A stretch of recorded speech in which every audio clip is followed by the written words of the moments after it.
Orang itu bisa membuat portofolio yang besar tuh karena disiplin ya. Gue selalu cerita bahwa gue mulai di pasar modal tuh udah dari umur 14 tahun. Jadi ini udah perjalanan hampir kurang lebih 11 tahun.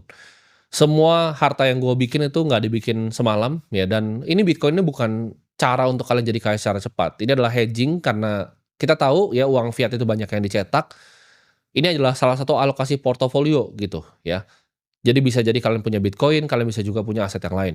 Borong Bitcoin ini adalah dokumentasi contoh ya, di mana kalian bisa melihat sebuah proses. Dengan disiplin, dengan 28 bulan, ini nggak dibikin semalam, ini nggak dibikin dalam waktu sekejap ya, bukan minggu ini, minggu depan kalian berharap untuk jadi kaya, enggak. Tapi kalian harus fokus ya kepada compounding.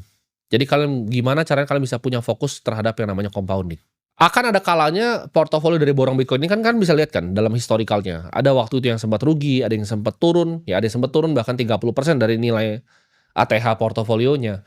Yang ngalahin investor tuh kadang bukan kepintarannya, tapi kemampuan mereka untuk mengelola emosi mereka sendiri. Jadi kalau kalian sebagai investor tuh tidak punya kebijaksanaan untuk mengatur emosi kalian, kalian akan kewalahan. Sedangkan kalau kalian tadi, yang gue bilang, pakai dana dingin. Ketika portofolio turun 30%, kalian nggak takut. Ya, karena hidup kalian tuh masih aman-aman aja, jangan pakai uang yang kalian nggak punya. Bitcoin itu untuk gue mengajarkan kesabaran ya, sebagai seorang investor ini ngajarin gue kesabaran, mengajarkan gue disiplin juga.